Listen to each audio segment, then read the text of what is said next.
कि रंगोली देखने के लिए आए हैं और रंगोली दफ्तर देखने के बाद कंगना को ब्रीफ करेंगी कि इस ऑफिस में कितना बड़ा नुकसान हुआ है और ये बताएंगी। और रंगोली अब गाड़ी में बैठ चुके हैं, अपने घर के लिए जा रही हैं और रंगोली बताएंगी कंगना को कि कितना बड़ा नुकसान हुआ। हालांकि इस मामले को लेकर राजनीतिक तूल भी पकड़ लिया था, राजनीतिक बयानबाजी भी होने लगी थी और कल से ये मामला तूल पकड़ने लगा है। आज हाईकोर्ट में भी इस मामले की सुनवाई है। हाईकोर्ट ने अब जो तोड़फोड़ हो रही थी उसको स्टे दे दिया है, लेकिन इसके पहले बीएमसी ने यहाँ पर काफ़ी नुकसान कर दिया था। खास बात है कि बीएमसी ने महज 24 घंटे के नोटिस में इस बंगले में तोड़फोड़ की थी और यही कारण है कि इसको लेकर लगातार सवाल उठ रहे हैं।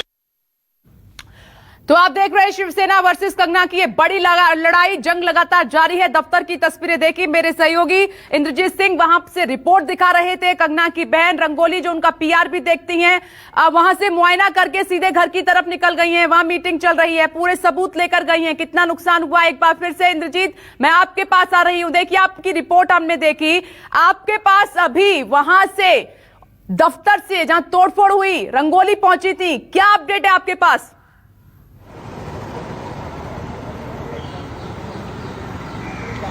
जी बिल्कुल विपनेश, जो रिपोर्ट है उसके मुताबिक 12 से 15 मिनट तक यहाँ पर रंगोली रुकी थी और उन्होंने बंगले का एक एक करके अंदर तक जो दोनों फ्लोर है मुआयना किया और जो वीडियोग्राफी भी की, बताया जाता कुछ पिक्चर्स भी लिए और वो कंगना को दिखाएंगी और इसके बाद आगे की रणनीति क्या होगी ये वकील के साथ मिलकर तय किया जाएगा कि किस तरह से आगे और हमलावर होना है। और इस मामले की सुनवाई भी आप देखिए कि 2 नोटिस यहाँ पर लगी हुई है और दोनों नोटिस में महज 24 घंटे का वक्त दिया गया है। तो ये कहीं न कहीं चौंकाने वाली बात है। और इसके ठीक बगल में मनीष मल्होत्रा का भी ऑफिस है और मनीष मल्होत्रा के जो ऑफिस में भी नोटिस आई है और वहां पे भी अल्टरेशन की बात की गई है, लेकिन उनको 7 दिन का वक्त दिया गया है और यहाँ 24 घंटे का वक्त, वहाँ 7 दिन का वक्त। कहीं न कहीं यही बीएमसी के रवैये पर सबसे बड़ा सवाल खड़ा कर रहा है और यही बात लोगों को परेशान करे। लोगों का कहना है कि ये डिस्क्रिमिनेशन है कि अगर आप बिल्कुल इंद्रजीत आप बड़ी जानकारी दे रहे हैं, इस एक्शन पर बड़ा सवाल है। लेकिन इस बीच एक बड़ी खबर, बीएमसी की कार्रवाई के खिलाफ आज हाई कोर्ट में सुनवाई 3 बजे शुरू होगी। बॉम्बे हाई कोर्ट में ये महत्वपूर्ण सुनवाई, इस पर लगातार हमारी नजर बनी हुई है। कल कंगना के दफ्तर पर बीएमसी ने बड़ी कार्रवाई करते हुए उनके सपने को तोड़ दिया था, उनके दफ्तर को तोड़ दिया था। अब इस मामले में कोर्ट ने संज्ञान लेते हुए 3 बजे सुनवाई होगी। उस सुनवाई पर हमारी पैनी नजर बनी हुई है और कोर्ट के बाहर से विनोद जगदाले लगातार बने हुए हैं बड़ी जानकारी लेकर। विनोद, लगातार हम दर्शकों के साथ इस जंग को लेकर बड़ी जानकारियां साझा कर रहे हैं। जानकारी मिल रही है कि इस पूरे मामले पर कोर्ट 3 बजे सुनवाई करेगा।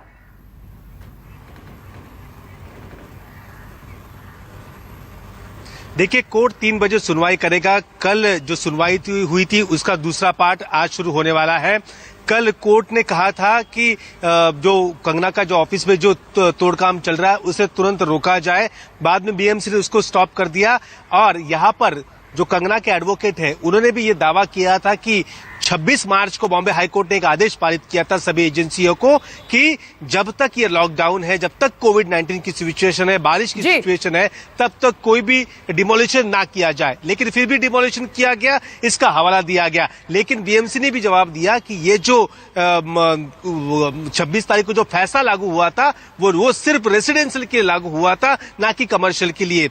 आज बीएमसी ने भी अपना एडवोकेट बदलते हुए उस नए एडवोकेट को वहां पर अपॉइंट किया है। 3 बजे वीडियो कॉन्फ्रेंसिंग के जरिए यहां पर सुनवाई होगी। इतना ही नहीं, जस्टिस काथावाला जो उन्होंने कल लताड़ लगाई थी बीएमसी को और एक बात भी कही थी कि आपने इतनी फौरन कार्रवाई कर दी कि मुंबई में अब कितने ऐसी इमारतें हैं उस पर कार्रवाई अगर करेंगे तो लोगों का जीना भी आराम से हो जाएगा और लोग सही तरीके से चल भी सकेंगे। इतनी बड़ी ज्यादा पैमाने पर वहां पर इलीगल कंस्ट्रक्शन बने हुए हैं, उसका क्या, उस पर बहुत बड़ी जानकारी विनोद आप दे रहे हैं, बहुत बड़ी जानकारी। 3 बजे इस मामले पर हियरिंग होगी। लेकिन इस बीच एक और बड़ी खबर आपकी टीवी स्क्रीन पर, सीएम उद्धव ठाकरे पर कंगना का एक और बड़ा हमला। कंगना ने उद्धव ठाकरे को वंशवाद का नमूना बताया है। देखिए, कंगना हमलावर हैं, तुम कुछ नहीं, सिर्फ वंशवाद का एक नमूना हो। कंगना रनौत ने कहा है जिन गुंडों ने घर तोड़ा उनको सिविक बॉडी मत बोलो। अब संविधान का इतना मजाक मत बनाओ। देखिए क्या लिखती हैं, तुम्हारे पिताजी के अच्छे कर्म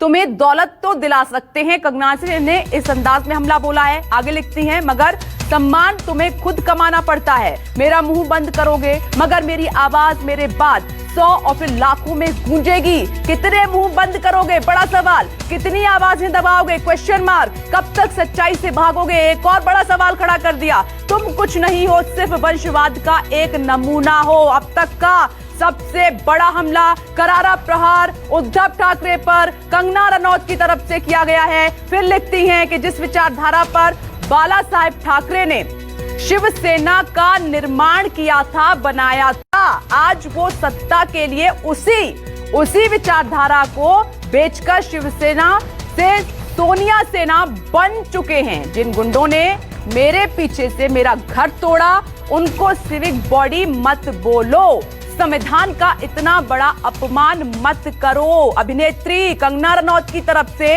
ये ट्वीट करके करारा प्रहार उद्धव ठाकरे उनकी सरकार पर किया गया है। बड़ा पंगा सामना में कंगना पर पलटवार कैसे हुआ है देखिए। बाबरी तोड़ने वाले हम ही हैं, बाबरी तोड़ने वाले हम ही हैं, तुम हमें क्या सिखाते हो। कंगना के कार्यालय पर की गई कार्रवाई बीएमसी की कार्रवाई है। अब ये कार्रवाई करने का कारण क्या है, सामना में ये लिखा गया शिवसेना की ओर से।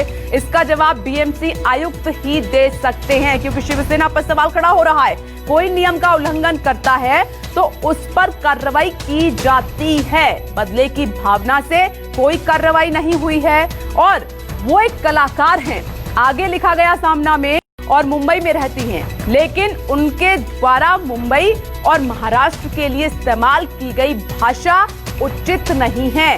वो अपने शब्द वापस ले लेती हैं तो कोई विवाद नहीं रह जाता। देखिए सामना में ये लगातार बात कही गई है। और इस बीच एक और बड़ी खबर, कंगना रनौत पर हिमाचल के सीएम का भी बयान आ गया है। देखिए लगातार उनके फेवर में है, हिमाचल की बेटी का अपमान नहीं सहेंगे जयराम ठाकुर, हिमाचल प्रदेश के सीएम। राजनीतिक प्रतिशोध की भावना से अत्याचार हुआ है, हमारी सरकार हिमाचल की बेटी के साथ खड़ी हुई है। आपको याद होगा जयराम ठाकुर की तरफ से सुरक्षा की सबसे पहले मांग की गई थी कंगना रनौत के लिए। पंगा है, ये बड़ा पंगा है।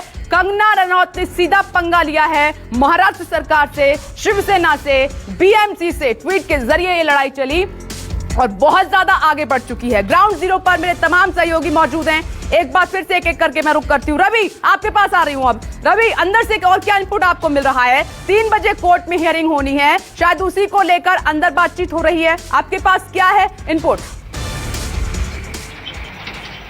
देखिए विमलेश, मैं आपको बता दूं कि अंदर जैसा मैंने पहले बताया कि वकील वहां पर बैठे हुए हैं, रणनीति अंदर चल रही है कि हाई कोर्ट में किस तरह से वहां दलीलें देनी है, किस तरह से रणनीति चलनी है।